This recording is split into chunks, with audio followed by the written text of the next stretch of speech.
आज हम लोग प्रेफरेंस शेयर्स की बात करेंगे और जो फीचर्स ऑफ प्रेफरेंस शेयर्स की बात करेंगे। वैसे तो जब कंपनी शुरू होती है most of the time company कौन सा शेयर इश्यू करती है? इक्विटी। लेकिन प्रेफरेंस शेयर्स भी वक्त के साथ साथ उभरा है। तो सबसे पहले तो समझो कि प्रेफरेंशियल शेयर्स को दो बेसिक एडवांटेज है या मीनिंग ऑफ प्रेफरेंस शेयर्स दो प्रकार है। एक तो इक्विटी शेयर से पहले डिविडेंड दिया जाता है। मैं आपको एक एग्जांपल लेता हूं। सपोजिटली इक्विटी शेयर और ये प्रेफरेंस शेयर्स है, ठीक है। ये 1 लाख इक्विटी है और ये 1 लाख प्रेफरेंस शेयर्स, रुपए की बात कर रहा हूं। नाउ प्रेफरेंस शेयर्स में rate of dividend supposedly fixed है, वो फिक्स्ड ही रहता है। इक्विटी शेयर में फ्लक्चुएटिंग रहता है। तो 1 लाख का 10% कितना हुआ? 10,000। सो कंपनी साल में डिविडेंड कितना देगी? 10,000। इस साल कंपनी का प्रॉफिट हुआ है 50,000। तो इक्विटी शेयर को डिविडेंड देने से पहले ये 50,000 में से पहले डिविडेंड किसको देना पड़ेगा? प्रेफरेंस शेयर्स को। So what are preference shares? जो इक्विटी शेयर से पहले प्रेफरेंस शेयर को डिविडेंड दिया जाएगा एट अ फिक्स्ड रेट। दूसरी बात, कंपनी बंद हो गई, ठीक है। कंपनी बंद हो गई, वाइंड अप जिसको बोलते हैं, और संपत्ति बेचा और कंपनी को मिला 1.5 लाख रुपया। कितना मिला? 1.5 लाख रुपया। तो पहले 1.5 लाख में से 1 लाख प्रेफरेंस को जाएगा और जो बचा वो 50,000 का जाएगा। इसका मतलब प्रेफरेंस मतलब प्रायोरिटी। प्रायोरिटी दो प्रकार से, कौन सा दो प्रायोरिटी? पहला, किस चीज का? डिविडेंड पहले किसको दिया जाएगा? प्रेफरेंस को। और कंपनी बंद हो जाए तो लौटाया किसको जाएगा? प्रेफरेंस को। कंसेप्ट समझ में आया? तो आपने इतना भी लर्न किया तो आपका काम हो जाता है। Now features of preference shares. Number 1, preference for dividend. यहां पे आप 2 पॉइंट लिखो। Number 1, preference shares receive dividend at a fixed rate. Interest to debenture को मिलता है at a fixed rate, number 1। Number 2, उनको डिविडेंड पहले मिलता है as compare to equity shares. Equity shares को लास्ट में मिलता है, उसके पहले किसको दिया जाता है? प्रेफरेंस शेयर्स को। और दूसरा, कंपनी जब बंद होती है, अभी मैंने बताया था, पहले पैसा किसको लौटाया जाता है? प्रेफरेंस शेयर्स को। रीपेमेंट ऑफ कैपिटल पहले किसको होता है? प्रेफरेंस शेयर्स को। तीसरा, फिक्स रिटर्न। जैसे कि 1 लाख का आपका प्रेफरेंस शेयर्स है, रेट ऑफ रिटर्न फिक्स्ड है। कितना है? 10%। मतलब डिविडेंड आप कितना दोगे? 10,000। ये हर साल फिक्स रहेगा, बदलेगा नहीं। सो प्रेफरेंस शेयर्स पे रेट ऑफ रिटर्न क्या है? फिक्स्ड है। एवरी ईयर आपको पता है एडवांस में आपको डिविडेंड कितना और कब मिलना है? 10,000 मिलना है। इक्विटी शेयर पे 0, 5,000, 10, 20 भी हो सकता है। चौथा, nature of capital. Now preference shares do not provide permanent share capital. Now ध्यान से सुनना, 1988 से पहले जब एक कंपनी प्रेफरेंस शेयर इश्यू करती थी मार्केट में, तो वो 100 साल के लिए इश्यू करती थी तो भी चलता था कि अनलिमिटेड टाइम, इक्विटी शेयर की तरफ। लेकिन 1988 में एक कायदा आया जिसके तहत आप ज्यादा से ज्यादा प्रेफरेंस शेयर इश्यू कर सकते हैं 20 साल के लिए। इसका मतलब आज आपने 2024 में इश्यू किया तो आपको लौटाना पड़ेगा कितने साल के अंदर? 2044 के अंदर। मतलब ज्यादा से ज्यादा कितने साल के लिए इश्यू कर सकते हैं आप? 20 ईयर्स।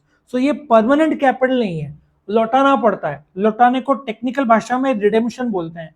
अभी ये रिडेम्पशन पीरियड गवर्नमेंट ने डिटरमाइन कर दिया है, कितना है? 20 साल।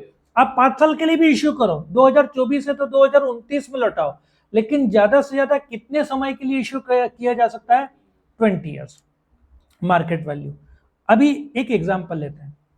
100 रुपए का प्रेफरेंस शेयर है। अभी आप प्रेफरेंस शेयर होल्डर हो, आपको पता है रेट ऑफ डिविडेंड 10% फिक्स्ड है, ठीक है। आप वोट कर नहीं सकते, आप मैनेज कर नहीं सकते, कंट्रोल एक प्रकार का आपके पास नहीं है। तो शेयर मार्केट में फर्क आएगा? ज्यादा नहीं, 101, 99। सो मार्केट वैल्यू ज्यादा चेंज होता नहीं है। वही इक्विटी शेयर 100 का 500 भी हो सकता है और 20 रुपया भी हो सकता है, क्योंकि सब प्रॉफिट पर डिपेंड है। ये इक्विटी शेयर की बात कर रहा हूं मैं। So market share preference shares का ज्यादा चेंज नहीं होता। क्यों? कंट्रोल नहीं है, वोटिंग नहीं है, रेट ऑफ डिविडेंड फिक्स्ड है। मानते इक्विटी से पहले है, बंद भी हो जाए तो पहले पैसा मिलता है, लेकिन फिक्स्ड है। इक्विटी में फ्लक्चुएटिंग है, 10% के बजाय 50% भी मिल सकता है इक्विटी को। Voting rights. नाउ सिंपल सा है, preference share holders do not have normal voting rights. They cannot attend the meeting, they cannot vote in the meeting. लेकिन मैंने जो अभी शब्द कहा, आपने बोलना चाहिए सर एक शब्द जोड़ो, कौन सा? General meeting. एक कंपनीज एक्ट 2013 में एक कंपनी दो प्रकार के जनरल मीटिंग रखती है, कौन सी? एजीएम एनुअल जनरल मीटिंग और ईजीएम। ये दोनों मीटिंग में इक्विटी शेयर होल्डर्स अटेंड कर सकते हैं और वोट कर सकते हैं। प्रेफरेंस शेयर होल्डर्स में आपको डिविडेंड रेट में बदलाव करना है या कोई टर्म्स एंड कंडीशन में बदलाव करना है तो वो लोग सिर्फ एक मीटिंग अटेंड कर पाएंगे, जिसको बोलते हैं क्लास मीटिंग। आया समझ में? तो यदि 2 साल से डिविडेंड बाकी है तो ही वो मीटिंग अटेंड कर पाएंगे। In normal circumstances preference shareholders cannot attend, cannot vote, therefore cannot manage और control the company. They are prohibited to vote in the general meeting. In the first place वो लोग general meeting AGM और EGM attend कर ही नहीं पाएंगे। Risk, preference shares में risk कम है। क्यों? जैसे मैंने बताया था कि इक्विटी का लाख है, प्रेफरेंस का लाख है। कंपनी बंद हो गई, संपत्ति बेचा 1.5 लाख का, तो पहले किसको मिलेगा? प्रेफरेंस शेयर्स को। लास्ट में किसको भी मिलेगा? इक्विटी को। लाख रुपए दे दिया प्रेफरेंस को, बचा 50,000, तो सिर्फ 50,000 इक्विटी को मिलेगा। इसलिए रिस्क प्रेफरेंस का ज्यादा है, कम है? कम है। इक्विटी का ज्यादा, दो प्रकार से ज्यादा, डिविडेंड लास्ट और repayment of capital last. Face value normally जैसे कि इक्विटी शेयर का फेस वैल्यू 10 रुपया होगा, कम होता है, जबकि प्रेफरेंस का फेस वैल्यू ज्यादा रहता है। नाउ राइट्स और बोनस इश्यू। अब राइट्स इश्यू क्या होता है? सपोजली आपने इक्विटी शेयर्स खरीदे, आपके पास 100 इक्विटी शेयर्स है, ठीक है, और मैं और फर्दर इश्यू करना चाहता हूं तो मैं और 100 इक्विटी शेयर आपको इश्यू कर सकता हूं और आपसे पैसा भी लूंगा।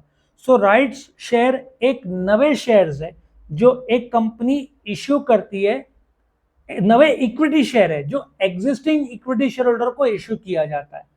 प्रेफरेंस शेयर होल्डर्स को राइट्स इश्यू नहीं कर सकते। बोनस शेयर, डिविडेंड के तौर पर मैं फुकट का जो शेयर आपको देता हूं, आपके पास 100 है, 1:1 दिया तो आपको 100 पे 100 फ्री। अभी रिलायंस देने वाला है, रिलायंस इंडस्ट्रीज लिमिटेड, तो ना पैसा लेगा ना पैसा देगा, लेकिन ये सिर्फ इक्विटी को अलाउड है। कौन सा? राइट्स और बोनस। मतलब प्रेफरेंस शेयर होल्डर्स को ना राइट्स इश्यू होगा ना बोनस इश्यू होगा।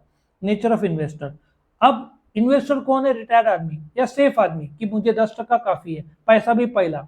सो जो मॉडरेट टाइप ऑफ इन्वेस्टर है, एक्चुअली मॉडरेट नहीं, करेक्ट वर्ड इज कॉशियस, जो रिस्क लेना नहीं चाहता, कॉशियस टाइप कि भाई मुझे 10% मिल रहा है, मेरे लिए काफी है, और कंपनी बंद भी हो जाए तो मेरे को पहला पैसा मिलेगा, इक्विटी को लास्ट में। सो ये लोग वो लोग इन्वेस्टर जो स्टेडी इनकम चाहते हैं, जो सेफ रहना चाहते हैं, जो रिस्क लेना नहीं चाहते। आया समझ में? तो ये था preference shares. Types of preference shares का मैंने अलग से वीडियो बनाया, उसमें सारे कंसेप्ट्स मैं आपको क्लियर कर दूंगा। तो इस प्रकार से ये सारे पॉइंट्स है फीचर्स ऑफ प्रेफरेंस शेयर के। वीडियो पसंद है तो लाइक करना, फ्रेंड्स के साथ शेयर करना और चैनल को सब्सक्राइब करना। Thank you for watching.